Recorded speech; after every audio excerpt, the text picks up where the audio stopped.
avec plusieurs membres clés du gouvernement congolais, dont le vice-premier ministre de la Défense, Chabani Louko, les ministres des Affaires étrangères, de l'Environnement, des Finances et de l'Intérieur. L'objectif est d'évaluer la situation sécuritaire et humanitaire dans l'axe Kamanyola-Ouvira, à plein cœur du Sud Kivu.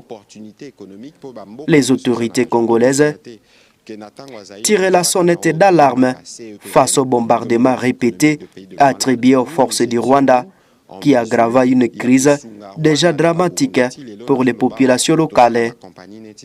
Ces actions sont dénoncées comme une violation flagrante de l'accord de Washington, censé garantir la paix et la stabilité dans la région des Grands Lacs. Je vous propose de suivre les porte-paroles du gouvernement dans ce briefing sur la RTNC.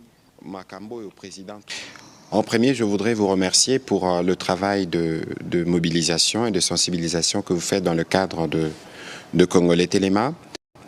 Je me tiens devant vous aujourd'hui toujours avec la même gravité parce que la situation qui se passe dans la partie est de notre pays est inacceptable, surtout après la signature de l'accord le 4 décembre dernier.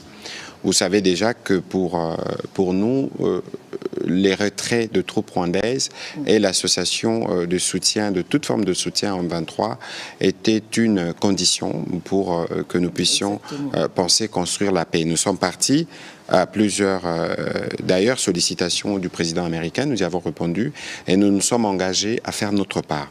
Et aujourd'hui, avant que nous puissions d'ailleurs faire quelques points, je voudrais commencer par dire notre solidarité. Il y a 2-3 jours, on a déjà commencé à communiquer sur ce qui se passe dans l'axe Kamanyola-Ouvira en province du Sud Kivu.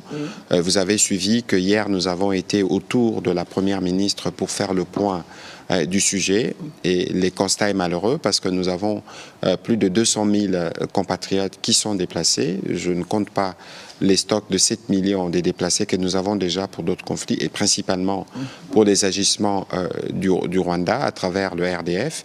Et donc ce soir, nous sommes encore malheureusement dans la difficulté de vous dire que plusieurs compatriotes ont perdu la vie. Beaucoup d'autres sont blessés parce que vous savez que depuis les dimanches derniers, à la suite d'ailleurs du communiqué de l'armée, nous avons fait les points des bombardements et des attaques qui partent du territoire rwandais. Bugarama, et qui ont des cibles notamment de structures civiles, des hôpitaux, des centres de santé.